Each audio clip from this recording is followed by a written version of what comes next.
Donc, habituellement, vous connaissez la forme de copie 1 que vous avez dû apprendre en LO43 ou auparavant dans d'autres UV. Donc dans une classe, vous avez un constructeur par défaut, un constructeur par copie, un destructeur et un opérateur d'affectation par copie, qui vont conduire à des copies assez fréquentes d'objets, ce qui peut être gênant quand on utilise beaucoup ces objets et que finalement le programme passe son temps à instancier et copier des objets là où il pourrait se contenter de faire autrement. Donc depuis C++11 existe une nouvelle notion qui est la référence de R-value.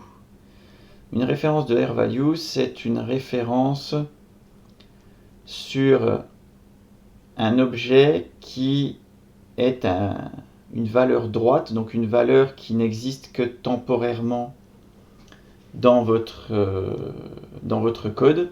Donc typiquement R-value, pourquoi? Parce qu'il est à droite d'un opérateur quelconque, et que à droite de l'opérateur, eh bien, ce qui existe à droite d'un opérateur n'a pas forcément une durée de vie au-delà de l'opérateur.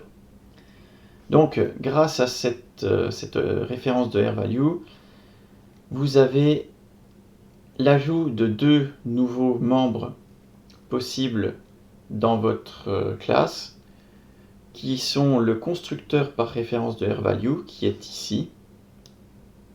Mince, excusez-moi, je ne peux pas cliquer dessus, c'est vrai. Et l'ajout de l'affectation par R-value, qui est ici. Et ces deux membres ont la particularité de voler le contenu de la R-value. Alors, c'est très intéressant sur des types complexes, par exemple des conteneurs comme les vectors, des choses comme ça, où une copie vous impose d'allouer la même place que le vecteur d'origine, puis de recopier tous ces éléments un à un, ce qui peut être relativement long et coûteux. Là où les constructeurs ou affectations par mouvement, donc on les appelle par mouvement, vont eux juste prendre les valeurs des attributs du vecteur, donc le vecteur cible va recopier dans son pointeur de contenu la valeur du compteur de contenu du vecteur transmis en R-value et affecter au vecteur d'origine, donc transmis en paramètre, la valeur nulle à son pointeur de contenu. Donc en fait, on vide le vecteur source pour remplir le vecteur cible. Ce qui fait que en trois affectations, donc le nombre, la taille mémoire allouée, le pointeur sur la mémoire allouée et la position actuelle du dernier élément dans la mémoire allouée, vous avez récupéré tout le contenu d'un vecteur qui peut avoir 2, 15 ou 100 000 éléments dedans, ce qui est beaucoup plus rapide. Et du coup, ça vous permet de faire des choses beaucoup moins crado et avec des potentiels de fuite mémoire à droite à gauche dans vos programmes.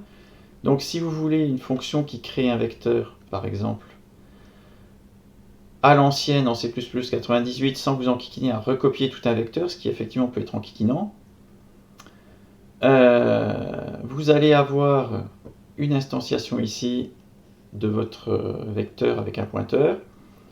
Vous faites tout un tas de trucs pour initialiser la moindre erreur qui vous fait retourner prématurément de cette fonction vous fera aller balader ce vecteur avec size élément dans votre mémoire, ce qui est un peu dommage. Et puis vous récupérez un pointeur dont l'appelant de la fonction ne sait pas franchement s'il est responsable ou pas, ce qu'il doit en faire, enfin voilà, c'est un petit peu compliqué. Avec la référence de R-value, vous renvoyez un vector int et pas un pointeur.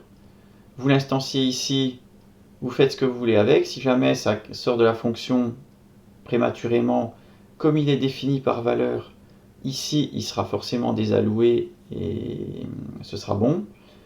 Et au moment du return v, quand l'appelant qui a fait mon vecteur égale createVector 10, par exemple, appelle, eh bien on déplace le contenu de v à l'intérieur de mon vecteur dans l'appelant de createVector.